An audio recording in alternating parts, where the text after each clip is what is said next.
Presented by McDonald's of Glasgow, it's time for the Brown Sports Bag from the heart of the Barrens, a weekly local sports machine. Alongside John Butler, here's your host, James Brown. We're here on the Brown Sports Bag. This is James Brown, John Butler. We're here to talk about the Barren County football program. This whole segment here, we're going to talk about Barren County football because they did something they've never done in school history. They won 2 playoff games in one season. They are headed to the regional final for the first time in school history. Prior to this season, they'd only won 1 playoff game ever, and that was against Oldham County in 1992, John. And you've been a witness for, nearly 30 years of Barren County football at this point? Probably close to it, yeah. Mm-hmm. And so what was the feeling in the press box as you guys were calling the game and Dalen Thomas and Colton Thomas sacked the quarterback to end the game against North Hardin? Well, it was a great feeling. I mean, this shocked? No, I wasn't shocked because I'd watched Barren and North Hardin play 5 weeks ago, and I thought it was we had a legitimate chance against North Hardin. It's just 14-6, so yeah, it's not shocked, but I guess I was proud. I'll be honest with you. I was very proud of the moment. The year was kind of building because even last year you could see some of this stuff starting to build last year, with a lot of players coming back and so forth. Yeah. Dalen Thomas, the transfer, he's obviously been a big transfer and so forth. Right. A lot of those sophomores or juniors and seniors this year, and some of the freshmen, a great group of freshmen last year are sophomores. So you could kind of see a good year coming. And Barren is outside of, the Greene County game in which we won. We didn't play well, but that was played in like 40-mile-an-hour wind. Yeah. The worst game we played all year was Central Hardin. Yeah. In which we basically just coughed that game up with 5 turnovers. Right. Who, by the way, is still playing too, so it may not be as bad of a loss now looking back on it. Yeah. But the last 3 games that Barren has played have been by far their best all year. The defeating Allen County, which we never beat Allen County, but beating a good Allen County team. Then going on a road and beating Henderson County. We never do that. Yeah. And really outplay Henderson County most of the game, to be honest with you. Yeah. And then last night going up there against North Hardin, I just thought we had a legitimate shot because our defense has played outside the Warren East game, in which we gave up 52 points. It's been played tremendous, to be honest with you. Mm-hmm. Our secondary and linebackers, which I think are probably our strength of our team, has been great. And North Hardin throws it 75% of the time with 2 quarterbacks in a really kind of odd deal. Yeah. And I said going up there, and I just kind of threw a number out. I said, I think if we get 15, I think we win. Right. And we got 16. And because I didn't think they were going to score on us. Right. But they are good defensive. They got that big kid in the middle, that Josiah Hope, 6'3", 275. He's hard to run on, and he's hard to throw on because of his pass rushing. And they got speed all throughout the secondary and so forth. So they are a hard team to score on. But I thought if we get to that 14-15, I just didn't think North Hardin was going to score a lot on us, to be honest with you. And so to see the win and then end on the sack by Dalen Thomas and Colton Thomas, both got to the quarterback. That's the pros ought to watch that one. How do you stop a Hail Mary? You sack the quarterback right before he has a chance to make the long pass. You know what I love about that play too? Because, we talked about this, that Dalen Thomas has not played much defense all year because – and John Myers, I think, said last week that because they haven't really needed him. They've been able to play fine without him.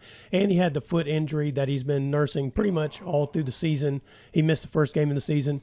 But in that game against North Hardin, he played a lot of defensive snaps, and he's absolutely a disruptor. Yeah, they started him in defensive end. Yeah, and so they have their big right tackle out there, blocking, and he's getting around him. The guy's bigger than he is. And on that play, he beat the right tackle. Then the running back came over. Got held, too. Yeah. The running back came over and tried to help assist, and he just shoved him out of the way and pursued the quarterback from behind and got a hold of him, and then Colton Thomas came and helped him finish it off. But it's that tenacity that – you mentioned we talk about all the things he's done on offense, but there's something about his tenacity that has bled off into the other team, and I'm sure it starts with Coach Myers because that's something that's also different this year with the Trojans. The quarterback. Yeah, Tate Spillman too. Yes, Tate Spillman. Got some, some of the players in general.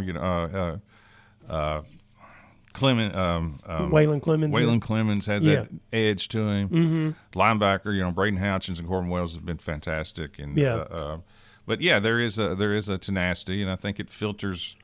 And I also think winning breeds some of that too. Oh yeah. Getting off to the 6-0 start. Right. It's kind of like Hart County last year, right? Hart County's a program that's rarely has ever won. Mm-hmm. They got off to that start, and then you start believing, and then.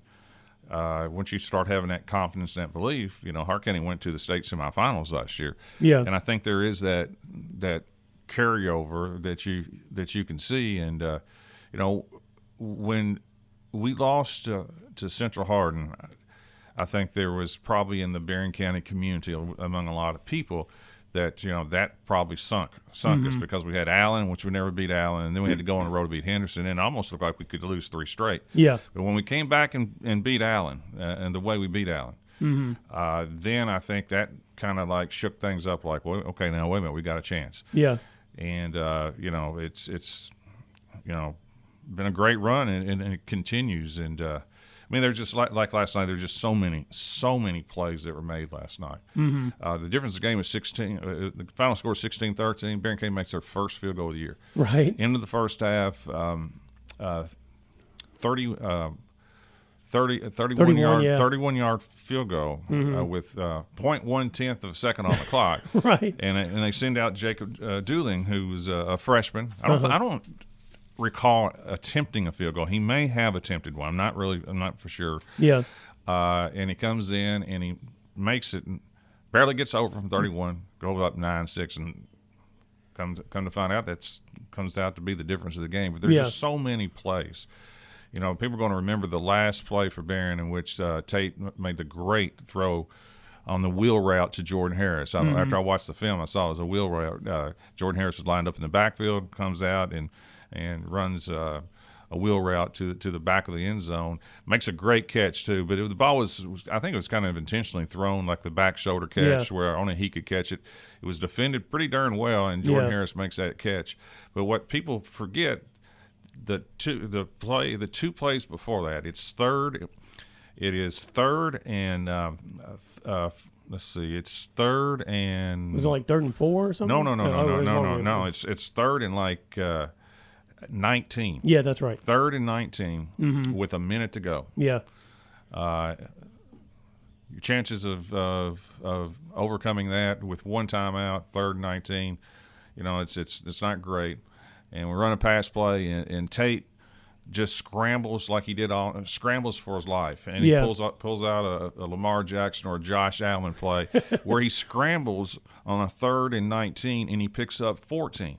He starts on one side and goes all the way across, so now it's 4th and 5, and you go, well, that's kind of nice. It gives us a chance, 4th and 5 rather than 3rd and 20 something.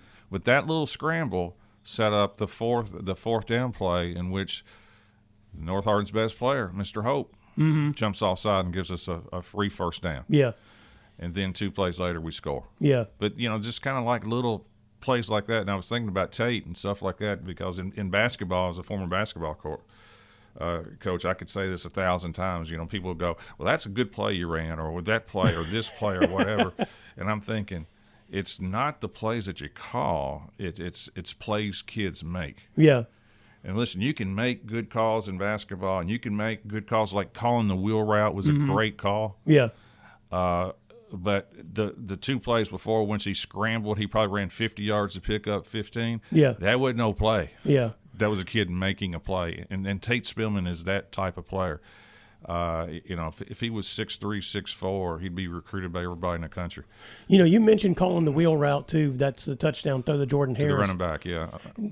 Earlier, he had a touchdown that he dropped, and so you call a play that puts him back out there and gives him the chance in the end zone, and that shows the confidence that Coach Myers and his staff has just in all the players, no matter what happens during the course of the game.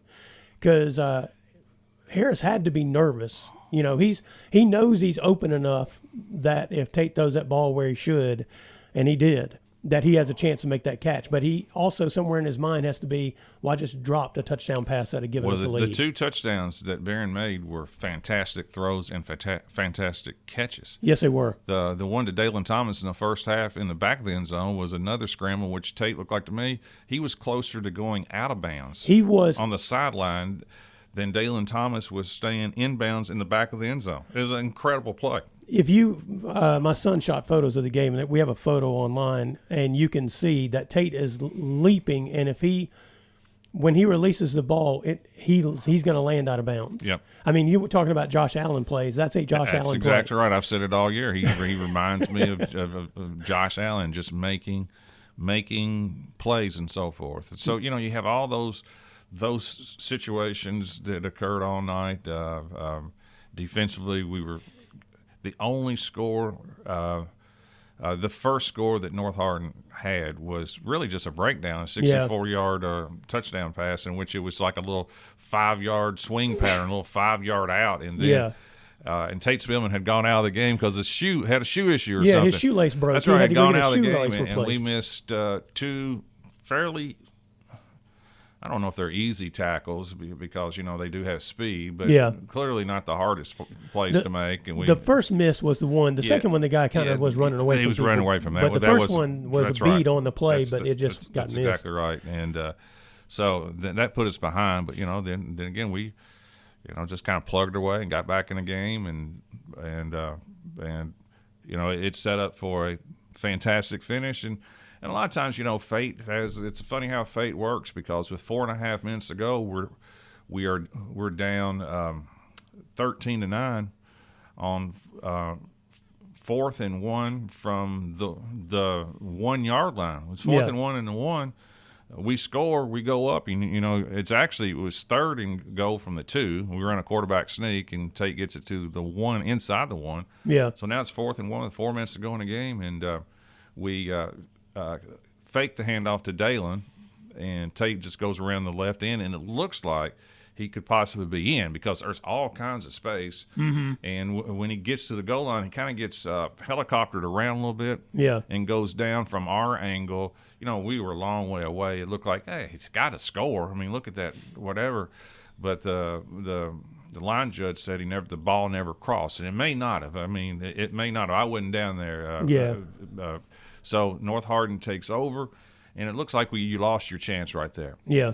But I said on the air at the time, I said, if we can get a stop, it could work out better because the next time we get a chance to score, North Hardin's not going to have much time left. Right. And our defense got a stop, forcing the punt out of their own end zone. And then it set up that chaotic last I think we got the ball with about 2.5 minutes to go with 1 timeout.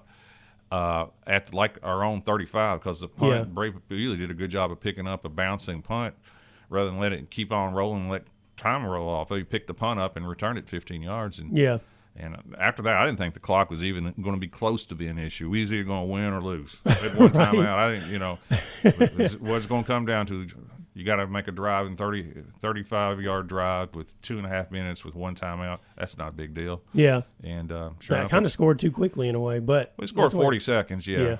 So that was, a lot of fun to win these games. I mean, it had a similar feel to winning like a regional tournament basketball game. That's from my perspective. That's kind of what that game felt like. It's not. It gets you to the final 8, and how they do these playoffs now. I don't even know what districts or regions there are. To be honest with you, we won that game, but it just moves you to the final 8, which the final 8 is the quarterfinals. Yeah.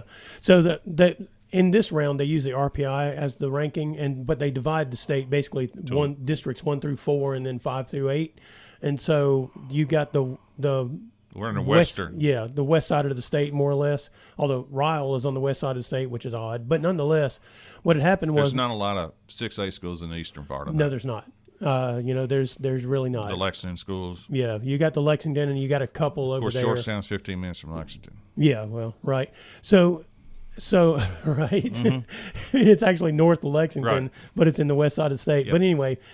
So the way it was working out was Manual and Ryle were 1 and 2 in RPI rating, and then on down, you had North Hardin was actually next as far as the teams on the west side of the state.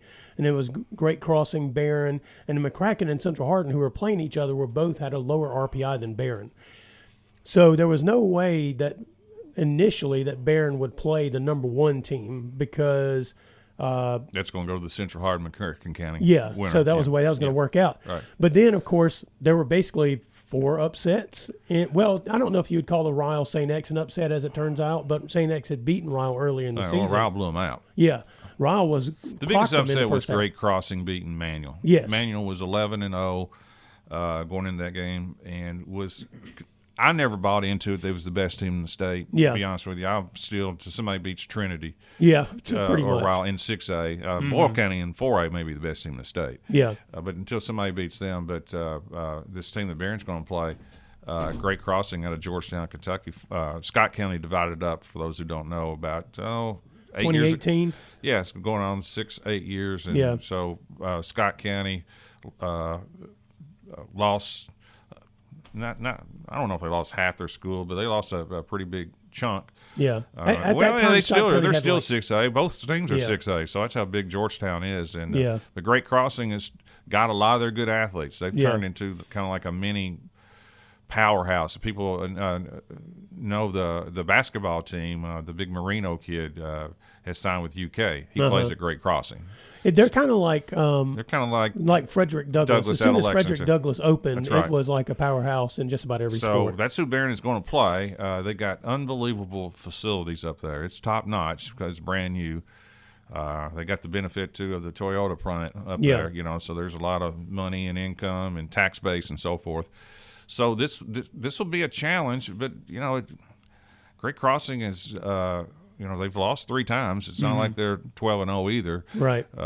It'd be by far Barron's best team that they faced. But you're in the final wave of 6A. You're not going to get cupcakes left. No cupcakes left or anything like that. They play different than the North Hardin. They're primarily a run-based team. Yeah.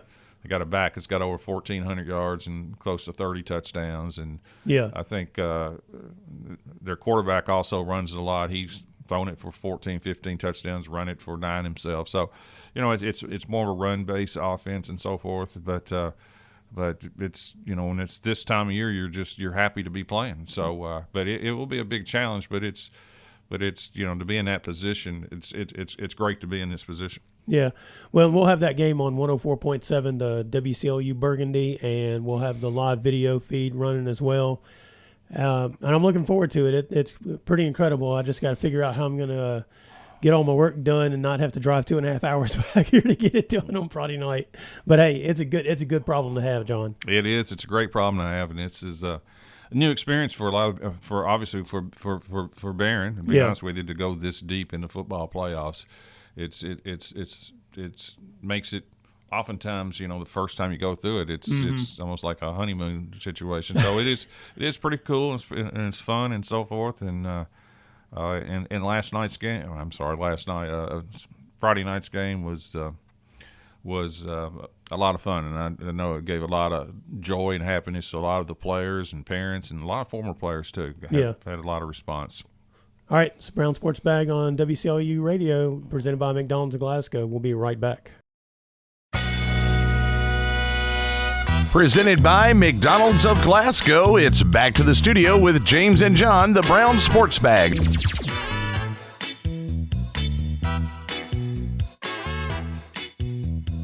This is James Brown here on the Brown Sports Bag. We are back today. We have Glasgow Scotties basketball coach Brandon Stockton.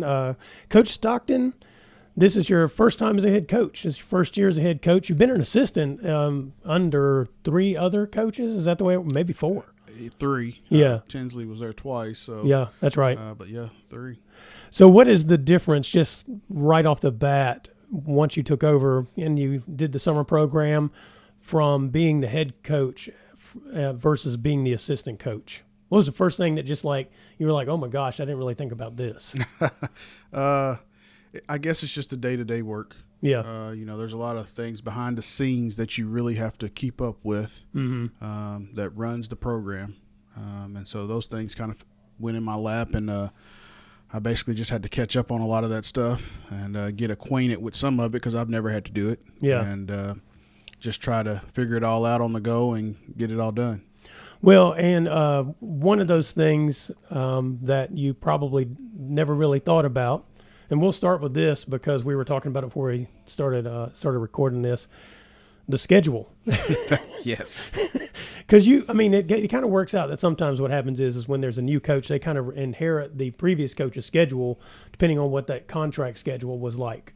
And this is kind of what happened to you here. You've inherited a schedule where I think you have 9 home games and only 1 before January 10th. Yeah, it's definitely a gauntlet, but, I look at it as an upside for us. The region tournament's not played in Glasgow. Mm-hmm. The state tournament's not played in Glasgow. Yeah. So we're playing on the road a lot, which gets us ready to play through adversity and prepare us for that time.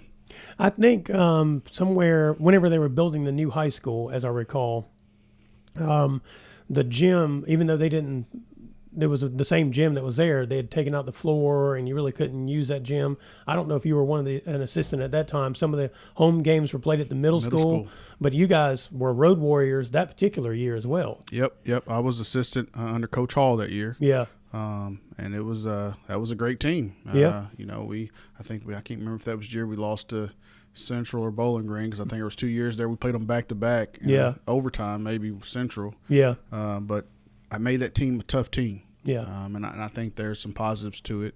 Of course, there's some negatives with not being able to play at home in front of your home team. But at the end of the day, I just look at it as a positive as for our kids to be able to learn to play on the road, not in their home gym, don't get comfortable in their home gym, and make the best of it. Well, when you look back on that year with Coach Hall and you guys were on the road for every game except for a few that were at the middle school, do you think that team, what made it a good team also, there was talent, but also the fact that they were able to bond, they were on the road together, they kind of built a different kind of relationship than just showing up at the home gym and playing? Most definitely. When you're a new coach, and sometimes you get new players and things, you try to find ways to make your team bond. And it's always fun being on the road with your team because that's the time they spend together. Mm-hmm. And they don't have anybody else but themselves right. to get along with. So those are the times where they get to bond and you really find out what your team is made of. And at the end of the season, I think that has a positive impact on what goes on. Yeah, because, as you mentioned, the tournaments aren't on your home floor, that your postseason stuff, and so you guys are used to showing up someplace in unfamiliar surroundings and playing the games, right? That's right, and it becomes a routine. And, I guess a lot of guys and parents always ask me, why do you like practicing the late practice? Well, it's not just because of my work schedule, but it's also because our game times are usually the late game. Right. So it becomes a routine. And if you get in that routine a lot of times, man, you're more comfortable. So what do you got those first month or so of the official practices under your belt? What do you think about the team that you've inherited? Obviously you've known a lot of these guys since they were young because you coached some of them, I guess, when they were younger and that kind of thing. So, but what do you think about the guys you have coming back? I'm very impressed with how they've responded to the transition. Like I said, I've been in the program for a while. I was a part of this group the last couple of years, so they kind of know how I operate. Mm-hmm. But I'm very impressed at my senior leadership right now. Those guys have been through a lot of ups and downs, mm-hmm. and they've really responded well on being leaders and responding to what I want done. Mm-hmm. And they're just an extension of me, so I'm really proud of the way they responded this year and just taking it amongst themselves to get better. And it's not always a coach having to push them. So right. I'm very proud of that aspect.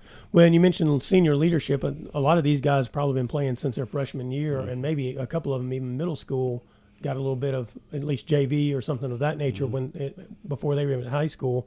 I think about like Jeremiah Driver and Josiah Driver, both JoJo as people call them. Mm-hmm. Those guys have been with the program the whole time, and I'm guessing you're kind of leaning on them to demonstrate to these younger guys coming up, what the program's all about. Yeah, I've got a good core group there. You add Quinn Nunley and Kobe Brewster in that group, and then, of course, Riley, who didn't play last year, but played the year before. I think he played the year before. Yeah. But those guys, I was able to coach Quinn and Kobe in middle school. Mm-hmm. So those guys know how I operate. But the senior leadership, like I said, has been just tremendous. I can tell those guys something, and they can go and practice and make sure it gets done for me. Yeah. And so that's big to a coach when you've got a group of guys that can handle certain situations amongst themselves and not have to be managed all the time. When you have 5 seniors, but you also have 6 juniors, I think it is. Yeah.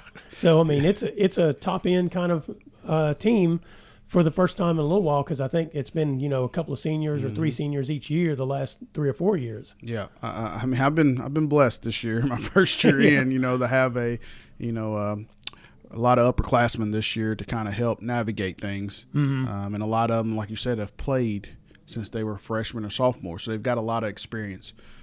So I hope that we can take that experience this year and make the most out of it. Yeah. I noticed in some of the preseason rankings, a lot of people think you guys are going to be pretty good this year. What do you say to your guys if they see that stuff? We don't even talk about it. Is that right? Honestly, somebody mentioned it to me. I think one of my coaches mentioned it to me in a rankings once before. But as far as the players and myself, I don't look at it. The players, we don't talk about it. I do tell them early on, look, we've got a target on our back. Everybody thinks we're up here. But in my mind, we're at the bottom. Yeah. And we got to fight for everything. So that's our mindset going into it. So know that everybody's coming for you because they think you're good, but also you're not as good as you think you are, huh? Correct. That is correct. Let's talk a little bit. So one of the things that did we mentioned this is your first year as a coach, but also the leading scorer from last year graduated, John Carter Walbert, and he had some big shots for the program during the course of the season. How do you replace somebody who had that kind of impact on your program? He's hard to replace. I won't deny that. JC, I've coached JC since he was in middle school as well. Yeah. And we're going to miss him. But when I look at my roster, I've got 8, 9, 10 guys that can go play. Yeah. And I know last year a lot of it was watching JC. And so we've made the point this year to make sure we're not standing and watching. Yeah. We want to be ball players. If I've got 8, 9, 10 guys that can go play, I need them to go play. Yeah. And so we've really worked on that and focused on that through the preseason. Do you have some changes that you're making in terms of like the way you guys want to play or the focus of your offense or defense, or were you and Buford kind of in sync in what the style of basketball you want to play? We were pretty much in sync. We want to play fast. We want to be athletic. We've just worked on mainly the basics, fundamentals to make us better at that. Of course, my emphasis is more on defense. Yeah. I'm more defensive-minded, even though I was a great offensive player in high school, but I'm more defensive-minded. And I guess I just when you were in high school, other people played defense, right? So I guess I get that from Coach Fleener a lot. Yeah. He loved defense, and I picked up a lot of defensive stuff from him. So I've focused a lot on our defense to try to make us better defensively, because we know at the end of the day when we go into postseason, defense is what's really going to win you ball games. So are you kind of a man up kind of defense? We're going to throw a lot of stuff out there. Yeah. We're going to press. We're going to play man-to-man. We play some zone. But we're just going to pick up our defensive intensity. The recipe, I think, is set by Bowling Green and Central. Yeah. If you want to make it to the state, Rupp Arena, you've got to pick up that defensive intensity, and you got to make people uncomfortable. And that's the style we want to play. Yeah. Yeah, you mentioned those two because they've been playing for the region title every year except for, I think, 2008 when Greenwood snuck in there and won one, since about 2002. Since about your senior year in high school there, Brandon. Yeah. And so, I mean, then they both play a certain way, and if you can't compete with them in the way that they play, I mean, that's why they keep winning. That's why they keep winning. You're exactly right. Let's talk a little bit about your schedule, because we mentioned the fact that you don't have home game. You have one home game before January 10th, and that is a district game against Warren East on December 19th.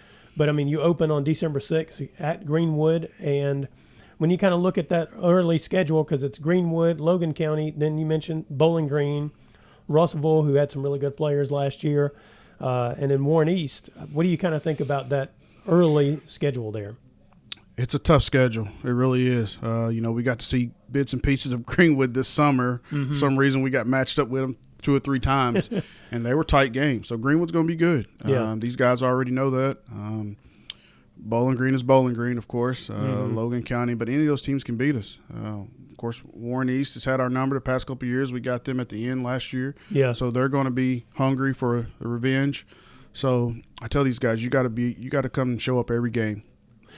What do you think about your district overall? It's Warren East, Barren County, Allen County, Scottsville, and you guys. It was a dogfight of a district last year. It usually is every year, but it especially seemed so last year. Everybody was splitting games with each other. So what do you kind of think about how the district shakes out this year? It's still tough. Any given night, that's why I tell them you got to show up to play, because if you don't, another team will. Yeah. And the seeding can matter. Yeah. The seeding can matter. So, we had to face East and Barren last year. So 2 toughest teams that we played, and so we want to make sure that we solidify ourselves this year and put ourselves in the best position possible to repeat. Yeah. And then do you have a Christmas tournament that you're playing in? I noticed there's one down here Saturday on 21st at South Warren, but is that just a one-day thing? That's a 2-day thing. Okay. Depending on how we do. But it's a Saturday, Sunday at South Warren. And then after that, we don't have a tournament per se after Christmas, but we did add Taylor County right before the new year to play them right before we come back to play a district game. So, like I said, that schedule was made. I just kind of added Taylor County in because I could. Yeah. I didn't want to. Most of the Christmas tournaments were so far for us to travel. It was just I didn't want to have to travel so far at the end. Right. And I'm guessing you guys are doing the 2A thing again this year. Is that the Logan County game? That's the Logan County game, yep. All right, so that's on December 10th. What do you think about that 2A? I mean, you played in the Class A whenever you were coming up. I mean, I like it. It gives you a tournament experience. Yeah. Early. Right. You know what I mean? Early for us with the 2A.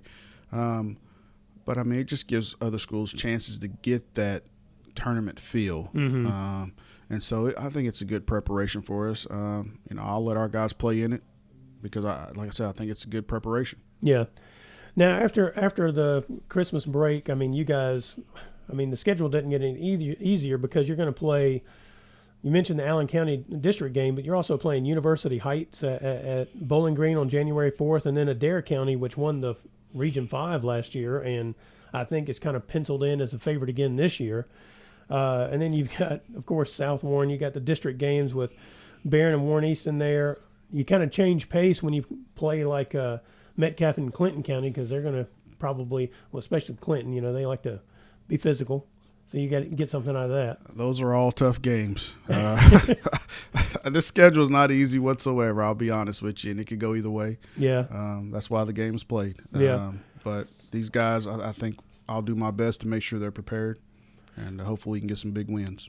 Do you have any scrimmages? Like I said, we play Butler County this Friday. We go to Butler County, play them, and they're a state tournament team from last year.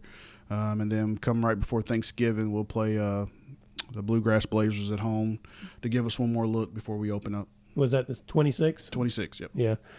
All right. Anything else you want folks to know about your team or your now being head coach? No, we just asked that everybody come out and support these guys. They worked very hard over the summer and over preseason, so they would just like their support and try to fill Scotty Gym again. Yeah, and get a gas card because you might need one for the basketball season. Especially in December. It's a good Christmas present. Yeah, there you go. All right, this is James Brown here on the Brown Sports Bag. Been talking to Glasgow Scotties basketball coach Brandon Stockton.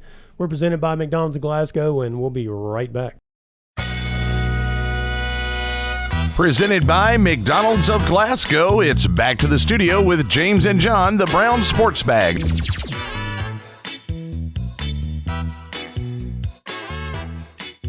Welcome to the Brown Sports Bag. James Brown here. I have Barren County girls basketball coach Piper Lindsey on to talk to us about the Trojanettes' upcoming season. First, I was looking over your roster, and for the last few years, you seem to have just have a mountain of like sophomores and down playing on your team. And so I was kind of going back trying to figure out the last time. I think you have 6 combination of juniors and seniors this year because you have 2 seniors and 4 juniors. Is that right? That's correct. And I was looking back and I was thinking, when's the last time she's had that like combination of juniors and seniors? Because you seem to have basically 2 seniors every year. Right. And I think it was 2018 was the last year. I think you had 7 because I think you had 4 seniors and 3 juniors on that team. That sounds about right. Is that the year, the Pedigo year? 19. Yes, that was 18-19 when we had the 5 seniors and then had a couple of juniors as well. So yes, not a bad year for you guys. It was not.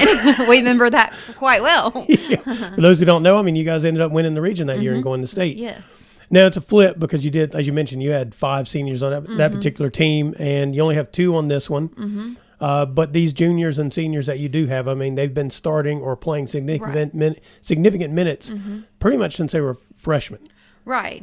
And so, I mean, how does that kind of, you think, gel for you guys this year? Yeah, I mean, we bring back a lot of experience from last season. And, of course, you know, we lost 2 seniors from last year, which one was Katie Murphy, and she only got to play about half of the year. So that brought a lot of other kids where they got an opportunity. And then, of course, Abby Barney was, you know, our leading scorer, which, you know, we'll lose her. But, you know, I feel like it's going to help us more than anything with just having that group of older girls that have played before, that kind of know the way we do things. And they've honestly so far done a really good job with our younger kids and kind of molding them into our expectations and to understand, you know, what we expect. Yeah.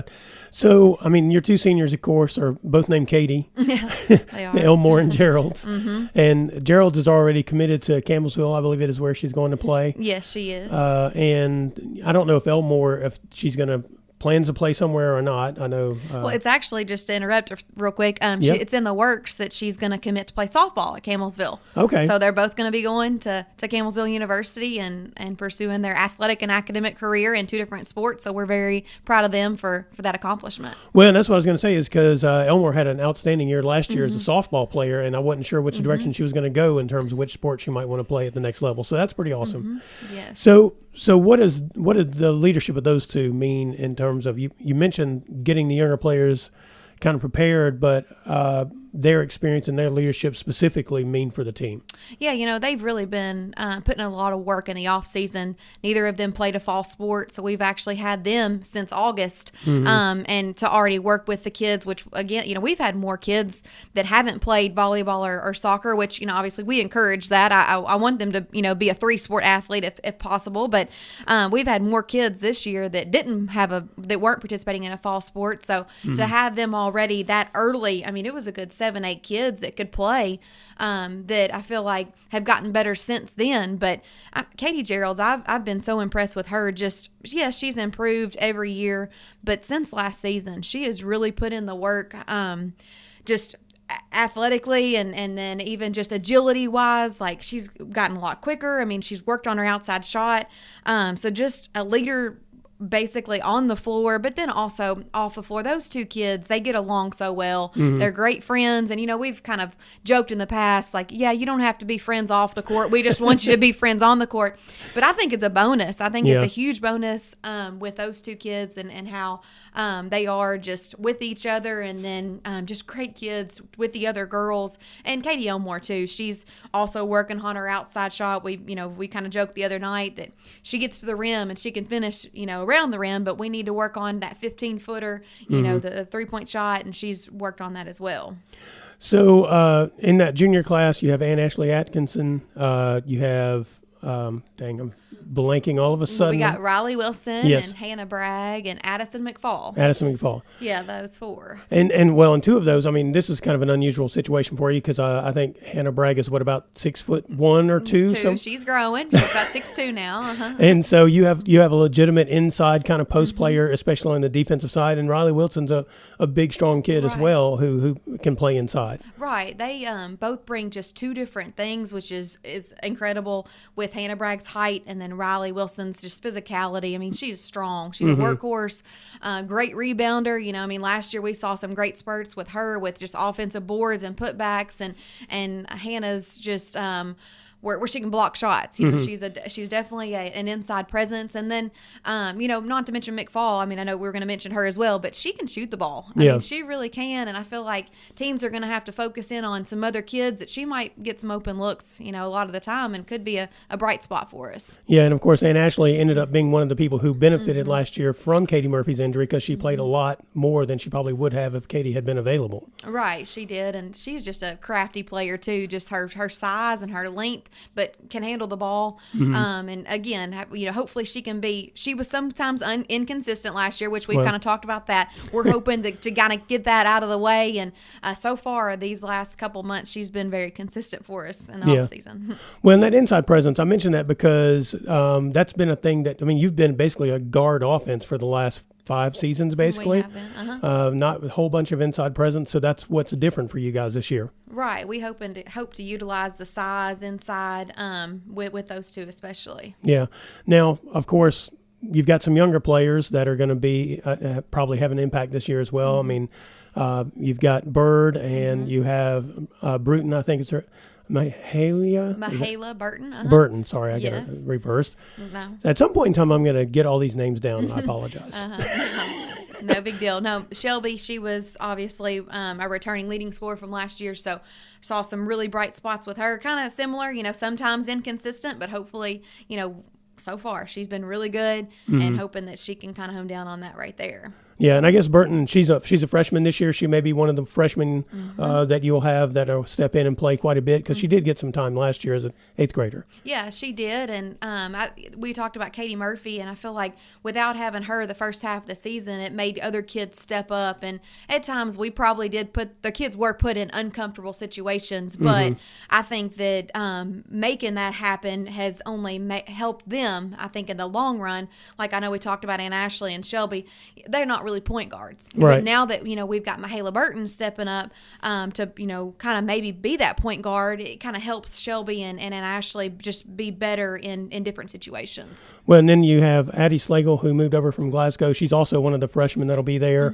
She had an outstanding couple of years there playing at Glasgow, and she's kind of a slasher and maybe even a point guard considering her ball handling skills. Right, that's exactly right. We've kind of, at times so far, which our practices in this off season have been really great, just competitive, and we've got a good 10, 11, 12 kids that we've kind of been working in, and it's not a drop off, you know, which is great. And I don't want to say too much, you know, but who knows, you know, we're really excited about this year, and to have that many kids that we feel we could go with and put them in different spots. But with Addie and Mahala, you know, they've kind of been going after it against each other, as point guards. But then, you know, you put them on the court together, you know, you've got 2 really good ball handlers, and you never know what can happen. It's okay to have 2 point guards on the floor at the same time. So we're definitely excited about those two. Well, let's talk a bit about your schedule. You guys are open on the road at Greene County on December 3rd, and then you're at home on December the 6th, and I don't remember who that's against, even though I have my schedule somewhere around here. Yeah, we got some out-of-region teams to start with Greene County and then E-Town. Yeah, E-Town. Which E-Town you guys play quite often early in the season, so it's always a good test. They usually have an outstanding program. Yeah, we I think last year they got a new coach and some new kids that transferred over there with them, and it was a really good game. They really improved throughout the season last year, and so that'll be definitely a really tough game there at home, second game. And I was looking down here, so prior to Christmas, you only have the 2 home games, is that right? The Elizabethtown and then South Warren on December 7th, and then you guys are going to Florida, like, is that the prior to Christmas? Is that when you're going to Florida? No, that'll be right after Christmas. Okay. Yeah, we'll leave on the 26th. We play the 27th, 28th, and then we'll take off the 29th as a Sunday. They're not allowed to play games in Florida on Sunday, which is fine. We'll have some team bonding activities planned, and then we'll play Monday and then come back. So it's after Christmas. And your first district game is Friday, December 13th at Warren East. And I'm kind of fascinated by the district this year because everybody lost an important player in terms of like skill-wise or whatever, but everybody also returned some outstanding players in the district. So how do you think it kind of shapes up between you guys, Warren East, Allen County, Scottsville, and Glasgow this coming season?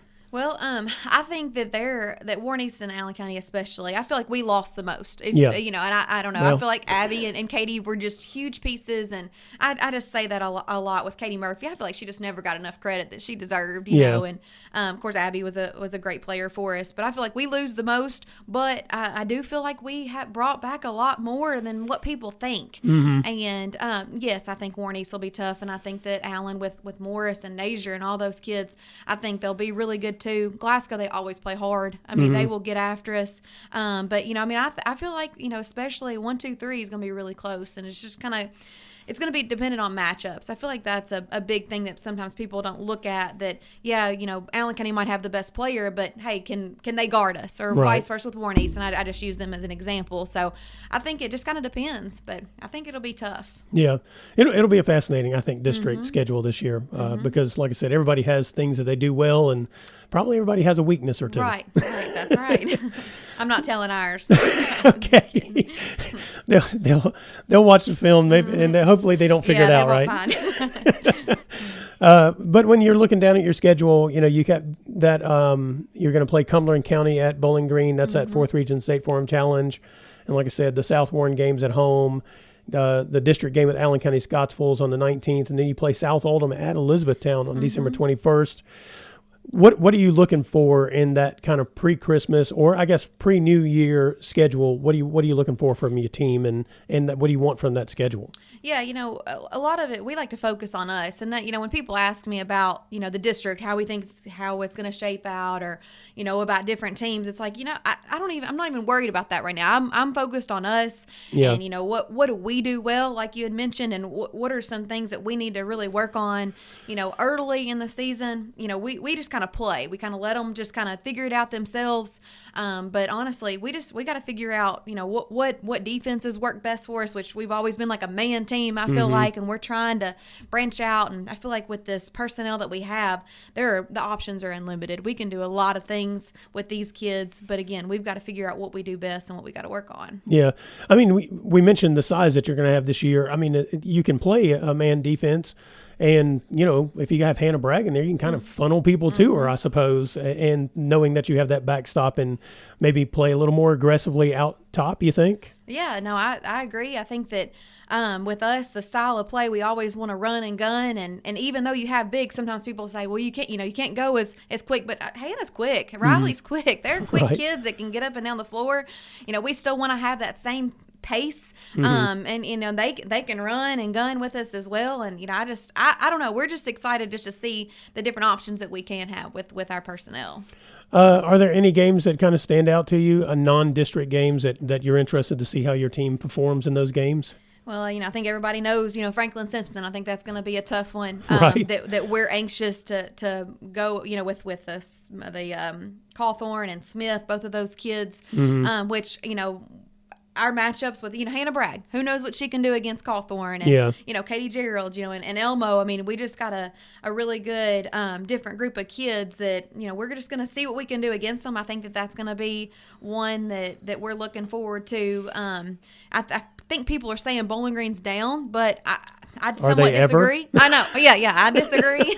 I think, you know, of course, Calvin does a heck of a job with them, and you know, I think that's still going to be another one that we're looking forward to seeing. And then I think the other one is Metcalf. Yeah, I think they're that's 3 fascinating games for you because they're going to be 3 completely different types of teams that you're going to play against in those situations. Because I imagine Bowling Green will be methodical in a lot of ways because of the talent that he did lose, but what he has coming back there.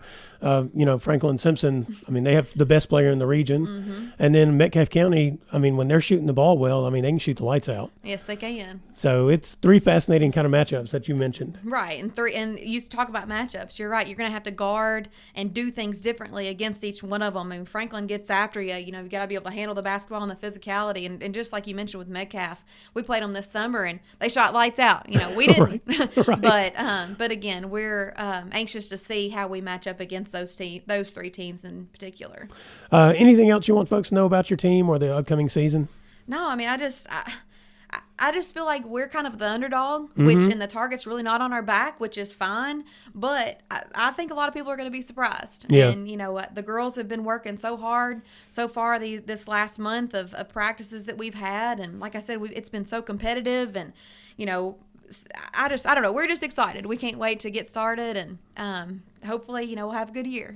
Well, you mentioned that people think Bowling Green's going to be down. It's kind of strange that for the first time in about 6 seasons, nobody's picking Bowling Green or Barren to win the region. And as a matter of fact, a lot of people don't even have you guys like in the top 3 or 4. Right. And that's just an odd position for both those programs to be in. Right, it is. We're used to being 1-2. I feel like it's been like that the last several years. But again, it's all right. We'll come in and we'll do the best we can. And hopefully, like I said, shock the world, surprise some people. All right, sounds good. All right, this is James Brown here on the Brown Sports Bag, talking to Barren County girls basketball coach Piper Lindsey. We'll be right back, presented by McDonald's of Glasgow.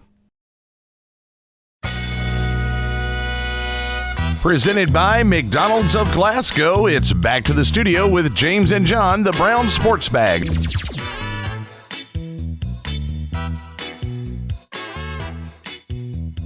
Welcome back to the Brown Sports Bag here on WCLU Radio. James Brown, John Butler. We've talked to basketball coaches. We've talked about Barren County's historic football win, and let's talk a little bit about some college basketball. The season's underway, and in the first week of the season, a little over a week of the season, there was a huge game between Kentucky and Duke. Duke was ranked number 6. Kentucky came in at number 19. And the Wildcats pulled off the win. They're undefeated in the Mark Pope era. And a lot of people commented, online and said Calipari would have never won that game. I don't know about that. But what did you think about the win, John? It's a great win. With Mark Pope, I'll just say this: Kentucky's 3-0 or whatever. Just regardless if they won or lost, the word that came to my mind after watching them play or during the game is, I think I talked to my sister about it during the game, is refreshing. Mm-hmm. It's just his style of play is refreshing. And is that a knock on Cal? Probably, but just his style. The offense is obviously more open and so forth like that, but just. I think they scored on an inbounds play that I hadn't seen Kentucky score for years on and so forth. But just how he handles things and so forth, he's going to have a ton of success. And the other part about being Duke on national TV, if people were concerned about would he be able to recruit, will really help him. Made it solid, didn't it? I mean, that's sure. There's nothing like winning on national TV and beating another blue blood program. It's been hard to watch, and last year Kentucky team was, because of Reed and Dillingham, people like that, it was kind of fun to watch. Yeah, but Kentucky had gotten awful stale, and it was to watch Pope and his enthusiasm. It's hard, even if you're not a Kentucky fan. It's hard not to like him. I'll be honest with you. I think I was proud of him, to be honest with you. I was very, very proud of him and the performance they put on. His love of that program is evident. It is. And it exudes. And I think it's similar now down in Louisville way. Now, they got blown out by Tennessee, but Pat Kelsey didn't play at Louisville, but he has a similar type of enthusiasm too. Yeah. I think there's both programs are going to be pleased with their coaching decisions. Yeah, Pat Kelsey is didn't play at Louisville, but he seems to be aware of the heritage of the program and really buys into that history of the program. I agree. And Mark Pope lived that history, and so he doesn't have to buy in. He just feels it. And Pat Kelsey's got a bigger obstacle to overcome. Yeah. To be honest with you. Yeah. Yeah, because the program was in a shambles. That's correct. And so, it's good to see those two. WKU got off to a slow start, but they played some good competition. Good competition. The Grand Canyon game, Grand Canyon is really good. So is Wichita State. They just gave the Grand Canyon game away. They got outscored 8-0 down the stretch, and they had a 6-point lead. Yeah.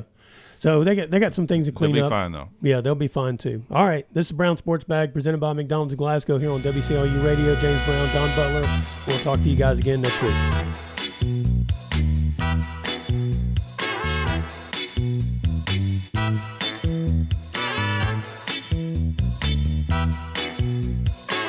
Thanks for listening, and be sure and join James and John once again next Monday at 4 for the Brown Sports Bag, a local weekly sports machine presented by McDonald's of Glasgow.